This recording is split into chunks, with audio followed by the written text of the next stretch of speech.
Well, good afternoon. I was reading a book recently. Well, actually going back over it. It's an old book, but I read books several times, bits and pieces of it all throughout my life, it seems like. But I picked this one back up. It was John Eldredge, Waking the Dead.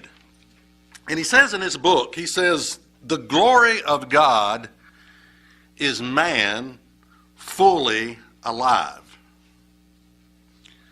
The glory of God is man fully alive. And as I thought about that, I thought, well, does that describe my life? Am I fully alive? And, truth to tell, a lot of times I'm about halfway there, but, am I really the glory of God fully alive? I think a lot of times we think, well, in eternity I'll be fully alive. The resurrection, I'll be, a spirit being, I will then be fully alive. But what about right now? What about right now? And I think about the world in which we live. Sin equals death. The world is dying. Where would I go to find somebody, a man or a woman, fully alive today? And you think about, okay, what I've been taught. I saw a bumper sticker one time. It said, "Life's a blank, and then you die." And I've even used that sometimes when life is getting me down. I've told my wife that. I said, Teresa, life's a, and then you die. And I've even used that, myself from time to time. Do I need to reevaluate the view of this life, is the question. Are we just trying to get through it, to bear up under it? Your whole life is just a survival mode, and you really don't even enjoy it, And I think of people, sometimes, and if this fits you, I'm not picking on you, I'm not condemning you or anything. I'm just trying to understand this whole thing of, the glory of God is man fully alive. But I've met people who, it seems like they come into this world struggling. Maybe they're struggling financially. And they come to the end of their life and they're still struggling, just pinching pennies, just trying to get by. And again, I think, okay, is this what it means to be fully alive? Are we missing something? Maybe a person who always struggling with some kind of addiction, It seems like their youth, their teenage years, they're struggling with some kind of addiction, and they come to the end of their life and they're still struggling with the same kind of addiction. Well, is that what it means to be fully alive? Man fully alive? Maybe a bad marriage, struggling through a bad relationship. I think of people maybe in the church who couldn't get enough of church, couldn't get enough of religion, and yet the couple hated each other's guts. They couldn't stand each other. And I think, is this what it means to be fully alive? Is this relationship fully alive? No, I don't think so. People are always sick, the hypochondriac. I've met a lot of people like that. They're always sick. They're born into this world sickly, and they leave this world sickly. Their tombstone says, "I told you I was sick." That's what they write on it. And you think, is that what it means to be fully alive? Is this what it, always sickly? Is that what it means to be fully alive? The glory of God is man fully alive. I've met people who are always, and excuse the phrase, but they're always BSing. You ever met people that they're full of it? They're never serious. They just always, I used to have a guy that would come around and he drove me crazy because that's what he always did, And his wife was sick, dying in bed, and he would pull up in the driveway, blowing the horn, beep, beep, beep, beep, what are you doing, Dave? And I'm thinking, well, finally this guy passed away. And it was almost like I was grateful that it's pretty bad when you're grateful that this person is no longer in your, that's pretty bad. But I think, okay, the guy, the BSer, is that what it means to be fully alive? The glory of God, fully alive. Is man fully alive? Are we missing something? When do we make the decision to really please God? How do we please God? Well, the glory of God is man fully alive. Your passions, are you fully alive? Your love, are you fully alive? Your desires, are you fully alive? Your goals, whatever your hand finds to do it with your might. Are you fully alive? Your service, are you fully alive? Your creativity, are you fully alive? What you love to do, are you fully alive? I read something recently that says, God takes pleasure in your pleasure. I thought, wow, that's cool. I like that. Some reason I missed that. Some reason I overlooked that about God. God takes pleasure in your pleasure. There's several things, just a couple points I've figured out about life. I'll share with you. Here's one that took me 55 years to get. Some of the most meaningless things in life bring us the greatest joys. It took me 55 years to learn that one. Some of the most meaningless, they have no meaning. I drew on my garage door on the inside a Stargate. That's a series that can't think of his name, but played in. But they would travel through the Stargate into different worlds, and I was fascinated by those series, and so I drew a Stargate on the inside of my garage, and boy, did I love it! At work, I would think, oh boy, I just can't wait to get home, and I'm going to be drawing on this, and I would put images of different worlds on it, and I was just fascinated with it. I loved it, and it was totally meaningless.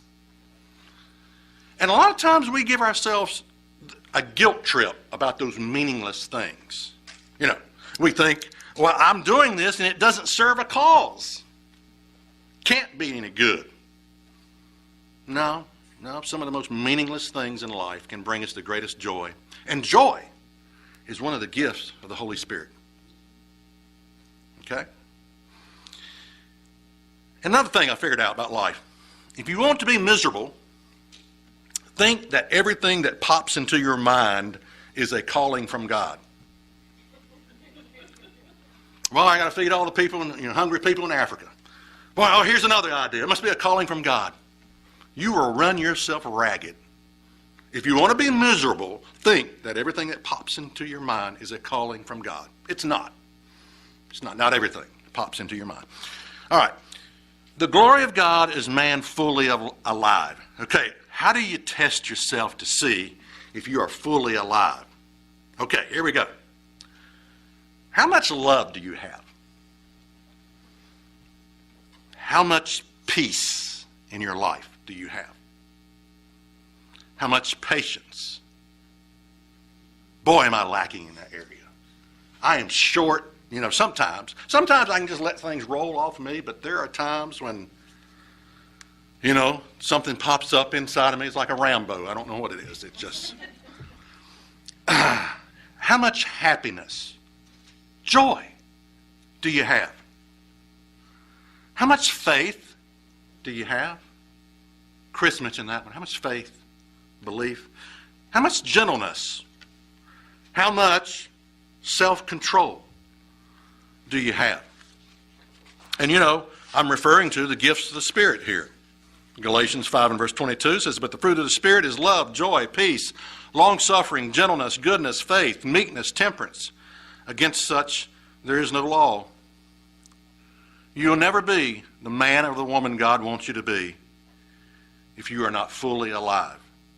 And these, as I go through this is like a self-evaluation that we should give ourselves, on a regular basis. Now, we ebb and flow. We don't always have all of these things running through our lives, but how much of the fruit of the Spirit do I really have? I mean, how much love do I really have? How much peace do I really have? How much patience and happiness and faith and gentleness and self-control do I really have? And if you're lacking in those areas, that's the reason you're not fully alive.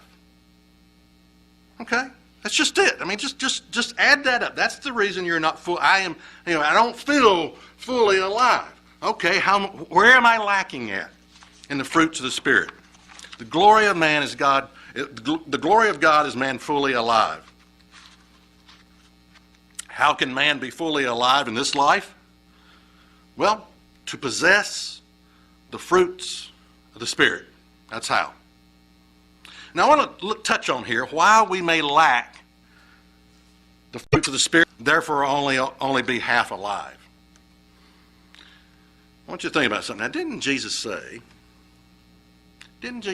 I have come that they might have life and they might have it more abundantly? Yeah, it seems like Jesus is saying, lining up with what John Eldridge said here, the glory of God is man fully alive. And here comes Jesus. He says, I have come that they might have life and they might have it more abundantly. Okay, I want this. I like this. This is something I desire.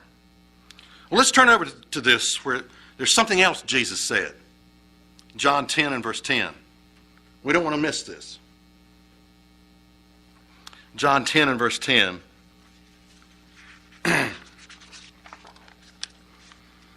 It says, the thief comes not but for to steal and to kill and destroy. And then he says, I have come that they might have life and they might have it more abundantly. You see, Jesus marries these two statements. Don't let this slip by you. Jesus marries these two statements. You know, sometimes we're guilty of living the wrong kind of life. People look at us and say, boy, the enemy has done zapped that person out of everything. He's done stole, killed, and destroyed everything in that person. There's nothing left. Look at that. And we are to be ambassadors for Christ. Which side, think about this, which side do you represent? On a daily basis. Which side? The thief comes, not but to steal, kill, and destroy. I have come that they might have life and might have it more abundantly. It's a mindset that you enter into every day. I mean, it really is. It's a mindset that you have to enter, which at the end of the day, your life, your actions, your desires, your decisions will represent one side or the other. Okay? One side or the other. Either it will represent, okay, the thief comes not but to steal, kill, and destroy, or I have come that you might have life and might have it more abundantly. You ever asked the question, since this is Pentecost, why, power? Why is there no power? And you shall receive power. Where's the power? It's like the woman. Remember the Wendy's commercial? The elderly woman. She's searching for this bun. She's looking through this bun. So where's the beef? Where's the power? Where's the power? I want you to consider something. There's power in both of these statements that Jesus marries. Both of them have incredible power. These two, I don't know what you call it, two universes. One, the thief comes not but to steal, kill, and destroy. There's a lot of power in that spiritual world. The other, I have come that they might have life and they might have it more abundantly. A lot of power there. It's not that one has all the power and the other doesn't. They both have power. The glory of God is man fully alive. So we have to really, we have to think, okay, which side am I lining up with every day of my life? Do I really believe that Jesus says, look, I have come that they might have life and might have it more abundantly? Or am I living a life that represents, this other side? Have I been stolen from? Have I been destroyed, killed and destroyed? How do people look at me? Which am I an ambassador for Christ? Which one do I fit into? We will never be fully alive until we realize that we are at war. John Eldredge, in his book, Waking the Dead, said, "Until we come to terms with war as the context of our days, we will never understand life. We will misinterpret 90% of what is happening to us." Man, think about that. Until we realize that we are at war, we will misinterpret 90% of what's going on in our lives.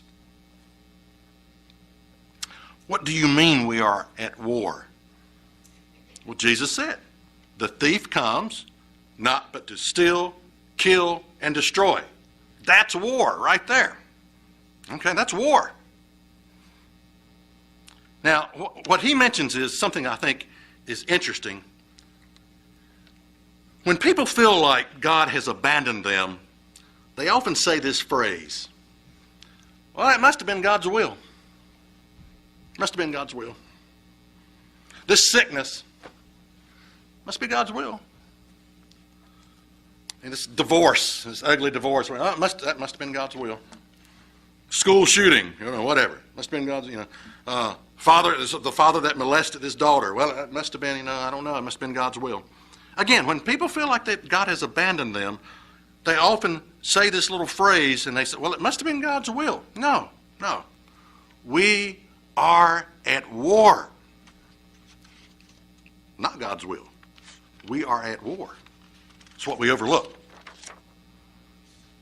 You know what I think we do sometimes? I think we accept the works of the devil in our lives and we accredit his works as, well, it must have been God's will. Why do we do that? Why do we do that? C.S. Lewis in Mere Christianity said this. He said, "One of the things that surprised me when I first read the New Testament seriously was that it talked so much about a dark power in the universe, a mighty evil spirit who was held to be the power behind death and disease and sin. The difference is that Christianity thinks this dark power was created by God and was good when it was created and went wrong." Yes, it did go wrong. Christianity agrees that this universe is at war. This universe is at war. I want to look at something in Revelation 12 and verse 1. It talks about this war that we are in. This is a real Christmas story here. Chances are you never heard this. This was going on when Jesus came into the world. I like to refer to it as the real Christmas story. Revelation 12 and verse 1. This is what's going on behind the scenes in the spirit world. Revelation 12 and verse 1. "And there appeared a great wonder in heaven, a woman clothed with the sun and the moon under her feet, and upon her head a crown of 12 stars. And she, being with child, cried, travailing in birth and pain, to be delivered. And there appeared another wonder in heaven. And behold, a great red dragon, having 7 heads and 10 horns, and 7 crowns upon his head. And his tail drew the third part of the stars of heaven, and did cast them to the earth. And the dragon stood before the woman which was ready to be delivered, for to devour her child as soon as it was born. And she brought forth a man-child who was to rule all nations with a rod of iron. And her child was caught up into God, into the throne. And the woman fled into the wilderness, where she had a place prepared of God, and that she should be fed of her 1,260 days. And there was war in heaven. Michael and his angels fought against the dragon, and the dragon fought and his angels, and prevailed not, neither was their place found in heaven anymore in heaven. And the great dragon was cast out, that old serpent called the devil and Satan, which deceives the whole world. He was cast out into the earth, and his angels were cast out with him. Okay, what do we get from this? The night Jesus was born. Well, Jesus was born into a war zone. That's what we get from that. And so are we. We're born into a war zone. You know, and I think about, okay, what does the enemy really want to destroy about you, about me? I think it is your great potential that we have. Our great potential. No, it's not so much, okay, to get you out of the way. It's what you can, the influence that you can have upon others, and your great potential of born into the family of God, children of God, your great potential he wants to destroy. So, to recap this, number one, the glory of God is man fully alive. 2, the fruit of the Spirit will determine just how alive you are. Again, let's always evaluate ourselves. How much love, how much peace, how much patience, how much happiness, faith, gentleness, self-control do I have today? If I'm lacking in this area, then that's one of the reasons we don't feel fully alive. 3rd, there are 2 universal powers in the world. The thief comes not but to steal, kill, and destroy, but Jesus says, I have come that they might have life, and they might have it more abundantly.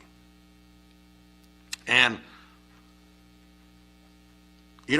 let's understand that we are at war. And where do we go for help when we need help? And as Chris mentioned in his sermon, we go to Jesus. We go to the Holy Spirit. Again, I have come. And that's a choice, where you go to. I have come that they might have life, and they might have it more abundantly.